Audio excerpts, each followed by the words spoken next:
Continuons la résolution des exercices de la fiche de TD numéro 3 concernant les matrices et déterminants. Donc, on s'est arrêté à l'exercice 4. Considérons l'application linéaire dans C, l'espace vectoriel sur R. Donc, c'est un espace vectoriel sur R. Donc, il faut dire quelque chose ici. C, on peut le considérer comme un espace vectoriel sur R et on peut aussi le considérer comme C espace vectoriel, c'est-à-dire l'espace vectoriel sur C. D'accord? Lorsqu'il s'agit d'un R espace vectoriel, il est de dimension 2. Et lorsqu'il est un C espace vectoriel, il est de dimension 1. D'accord? Donc, ici, il est demandé de déterminer la matrice associée à F dans les deux cas suivants.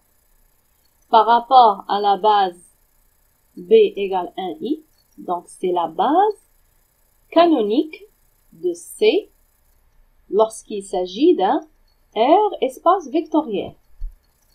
Et la deuxième question, par rapport à une base différente, n'importe quelle base, 1 plus i, 1 plus 2i. Alors, ici, il est demandé de trouver la matrice associée à cette application linéaire. Donc, de C dans C. Donc, j'ai dit, comme il est demandé, c'est un R espace vectoriel. Il est de dimension 2. Si Z appartient à C, pourquoi 2? Si Z appartient à C, Z s'écrit comme X plus Y. Donc, il va s'écrire comme X fois 1 plus Y fois I. Donc, c'est pour ça on a dit que 1i, c'est une base canonique de C. Et lorsqu'il s'agit d'un C espace vectoriel, un Z dans C, il s'écrit Z fois 1. Donc, 1, c'est la base de C. Donc, on est là. De dimension 2, c'est un homomorphisme. Alors, la matrice associée sera deux lignes. Les lignes, ce sont la dimension de l'espace d'arrivée. Et deux colonnes, c'est la dimension de l'espace de départ, comme expliqué au cours. Alors, donc la matrice associée à cette application soit deux lignes, deux colonnes. Donc, pour déterminer les coefficients de la matrice, qu'est-ce qu'on a dit? Il suffit de trouver les images de la base canonique. C'est-à-dire, on doit calculer f de 1 et f de i. F, elle est donnée par le conjugué de z. C'est-à-dire, si z égale x plus y, z bar, c'est x moins y. Alors, f de 1, c'est quoi? C'est 1, c'est 1. 1 moins 0 fois i. Et f de i, c'est moins i. C'est le conjugué de i. Donc, f de 1, par rapport à la base 1i, il va s'écrire 1 plus 0i. C'est-à-dire, ses composantes, c'est 1 et 0. Et f de i, c'est quoi? C'est moins i. Moins i s'écrit 0 fois 1, moins plus moins 1 fois i. Donc, ça, c'est les composantes et c'est la matrice obtenue par f, associée à f. Maintenant, la deuxième question, trouver la matrice associée par rapport à la base B'. Donc, la base B', la matrice associée à f, par rapport à cette base, on doit calculer quoi? F, l'image de U, c'est 1 plus I, et l'image de V. Par rapport à quoi? Par rapport à UV, c'est-à-dire par rapport aux éléments de la base. Donc, on doit écrire f de 1 plus i en fonction de 1 plus i et 1 plus 2i. D'accord? Donc, f de u. D'après la définition, c'est U bar. Donc, f de m, le conjugué de ça, c'est m moins i. Donc, il va s'écrire comme combinaison linéaire de alpha u plus bêta v, c'est-à-dire alpha fois 5. Par identification, on trouve alpha égale à 3 et bêta égale moins 2. De la même façon, on cherche l'image du vecteur v, c'est 1 plus 2i. Donc, de la même façon, on trouve alpha prime et bêta prime. Et donc, la matrice, on remplit la matrice, on remplace avec les coefficients. F de U, c'est quoi? C'est 3 moins 2, alpha et bêta, c'est les coefficients. Et F de V aussi, c'est alpha prime, bêta prime. Donc, ça, c'est la matrice associée à F par rapport à la base B prime. D'accord? Revenons à la fiche de TD. Donc, maintenant, on va résoudre l'exercice 5. L'exercice. Alors, soit la matrice M suivante, d'ordre 3, et soit F de R3 dans R3, l'application linéaire associée à cette matrice dans la base canonique E1, E2, E3 de R3. Première question, déterminer l'application F, c'est-à-dire donner l'expression explicite de F. Et deuxième question, si on considère V1, V2, V3 des vecteurs de R3, montrer que cette famille de vecteurs est une base de R3. Ensuite, déterminer la matrice de passage de la base B à la base B', c'est-à-dire la nouvelle base B'. Ensuite, la matrice de passage de la base B' à la base B. Et en déduire la matrice M' associée à cette nouvelle base B'. Alors,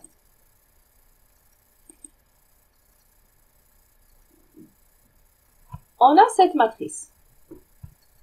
Donc, l'application linéaire associée définie par, d'après le cours, qui a grand X de composante x, y, z associée f, x, y, z, c'est la matrice M multipliée par le vecteur colonne x, y, z. Donc, si je multiplie ici, je vais obtenir 2 fois x plus 1 fois y plus 0 fois z. Donc, ça, c'est la première composante. La deuxième, 2 fois x plus 3 fois y plus moins 2 fois z. Deuxième composante.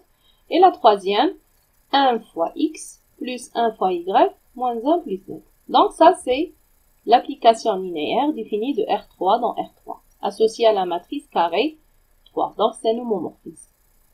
Très bien. Ensuite, deuxième question, montrer que les vecteurs V1, V2, V3 forment une base de R3. D'après le cours, concernant les applications linéaires, si le cardinal de la famille de vecteurs coïncide avec la dimension de l'espace, il suffit de montrer que cette famille, elle est libre ou bien génératrice.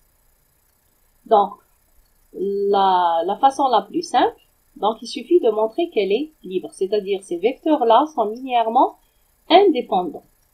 Donc, pour montrer l'indépendance linéaire, il suffit de prendre des scalaires alpha, bêta, gamma, 3 scalaires selon le nombre de la famille.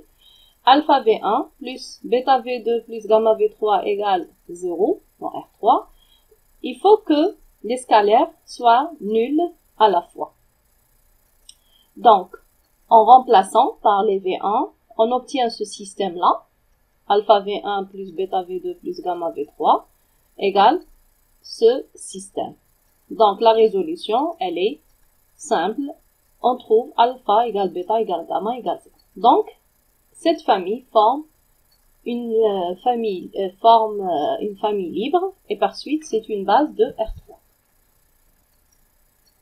Après, désignons la matrice de passage par rapport de la base B, E1, E2, E3 à la base B'. Donc la matrice de passage, comme expliqué au cours, ces colonnes, ce sont les vecteurs de la nouvelle base. C'est-à-dire, on va apporter V1 ici et écrire sous forme colonne V2 et V3. Donc ça, c'est la matrice de passage de B à B'. Ensuite, déterminer la matrice de passage de B' à B. C'est-à-dire, ici, c'est devient l'ancienne base, la nouvelle base, et ici, l'ancienne. Ça veut dire quoi? Ça veut dire, donc ici, les calculs ne sont pas là. Donc, vous avez deux méthodes. Donc, soit vous écrivez E1, E2, E3 en fonction de V1, V2, V3. C'est-à-dire, E1 s'écrit comme alpha V1 plus bêta V2 plus gamma V3. Et vous faites l'identification et vous obtenez les coefficients. De même pour E2 et E3. Sinon, cette matrice, ce n'est que P-1. La matrice inverse de la matrice de passage. Donc, il faut trouver la matrice inverse de cette matrice de passage. P-1, donc vous avez le choix, soit par la comatrice ou bien par la détermination de la matrice inverse. Mais je vous conseille d'utiliser la comatrice de P. Donc vous avez ici deux méthodes pour chercher cette matrice pelante. Dernière question. Déterminer la matrice M' associée à F dans la nouvelle base B'. Donc M', puisque F est un homomorphisme, j'ai dit que l'on, ce n'est que P-1. P-1 fois M fois P. Donc, ici, vous devez calculer. Donc, les calculs, je vous laisse le soin de faire les calculs. Et vous obtenez. Donc, une fois, vous faites M fois P. M, c'est la première, ensuite P. Le résultat de ça, il est multiplié par Coulomb. Donc, Coulomb fois MP. Donc, il faut garder cet ordre, hein, parce qu'on a vu que le produit des matrices n'est pas commutatif. Donc, M', ce n'est que P-1, Coulomb égale P-1, fois M fois P.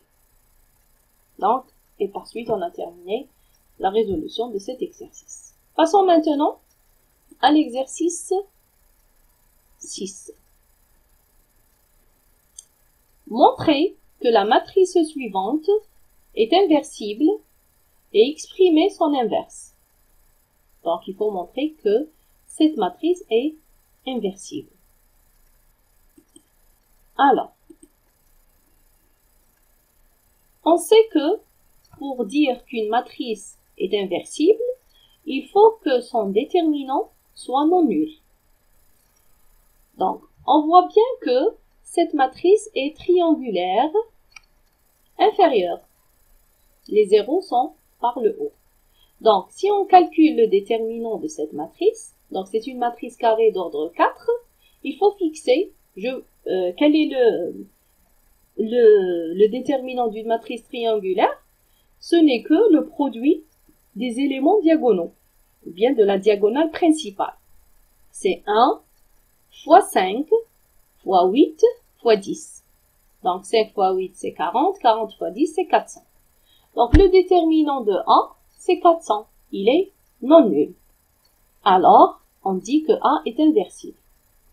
A-1, la matrice A-1 d'après le cours, donc il faut revenir au cours pour les calculs des matrices inverses. Vous avez déjà un exemple au cours et vous suivez.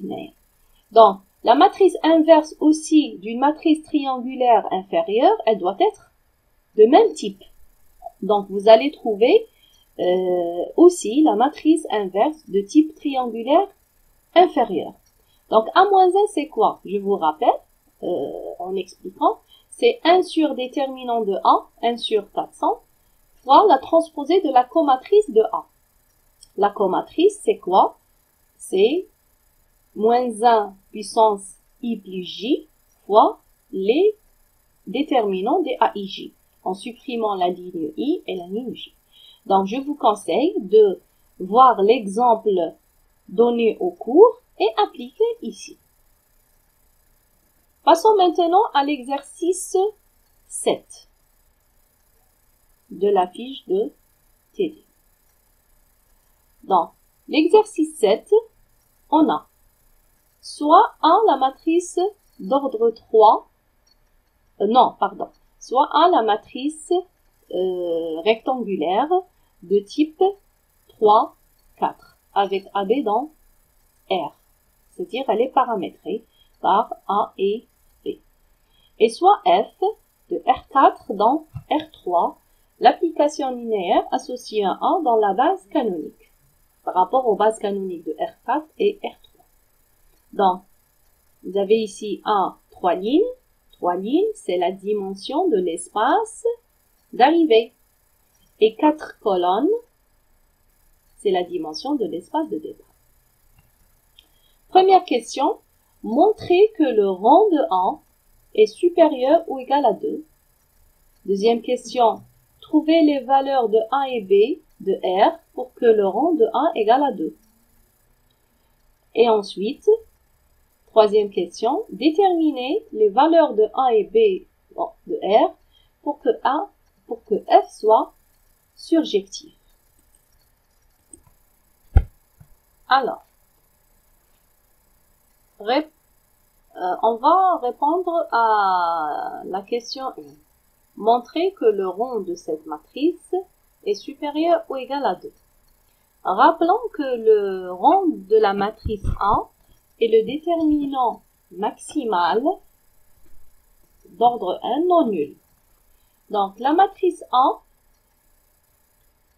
pour que le rang soit supérieur ou égal à 2, il suffit de trouver un déterminant d'ordre 2 non nul. Par exemple, si je prends ici le déterminant 3, 5, 0, 4, il est non nul. Donc, le rang de A supérieur ou égal à 2. La deuxième question. Trouvez, revenons à l'exercice, déterminer les valeurs de A et B de R pour que le rang de A égale à 2. Ça veut dire quoi? Ça veut dire, pour que le rang de A égale à 2, il faut que tous les mineurs d'ordre 3 sont nuls. C'est-à-dire, tous les déterminants des matrices d'ordre 3 sont nuls. Donc, à partir de cette matrice rectangulaire, on doit choisir des matrices carrées. Donc, il y a la matrice carrée d'ordre 3, A, 3, 5, 2, 0, 4, moins 1, 1, moins 1. Il y a aussi la matrice 2, 0, 4, moins 1, 1, moins 1, B, moins 4, moins 2.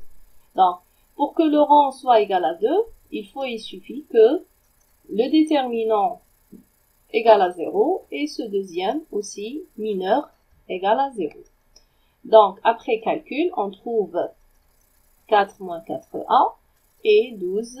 Donc, la résolution, on voit que il faut que A soit 1 et B égale à 3. Troisième question. Déterminer les valeurs de A et B pour que F soit surjective. Donc, pour que F soit surjective, il faut que l'image de F égale à R3. Donc, F est surjective. La dimension de l'image égale à 3. Puisque on a l'image de F est inclue dans R3. Mais la dimension de l'image, c'est le rang de l'application linéaire. Il faut voir le cours. La définition du rang d'une application linéaire, ce n'est que la dimension de l'image. Donc, le rang de F égale la dimension. Et d'après le théorème du rang, qu'est-ce qu'on a? On a l'espace R4, la dimension de l'espace R4, la dimension de l'espace de départ, égale la dimension de in de F plus la dimension de ker de F. Alors, la dimension de in de F, c'est 3. Et la dimension de R4, c'est 4. Moins la dimension de ker de F. Alors, pour que F soit surjectif, il faut et il suffit, donc ici le rang de A, il est compris entre 2 et 3. D'accord? Donc c'est 4 moins 1 ou bien 4 moins 2. Alors, F est surjectif si seulement si A et B, il appartiennent à R2, sauf l'élément 1 et 3. D'accord? Donc ça, et par suite, on a terminé la résolution de la fiche de TD numéro 3 concernant les matrices et les déterminants. Je vous laisse le soin de faire comme devoir l'exercice 8, donc pour vous habituer à ce genre de matrices associées et les matrices de passage. Bon courage et la prochaine vidéo, on va faire le chapitre 4 concernant les systèmes linéaires. Bon courage et au revoir.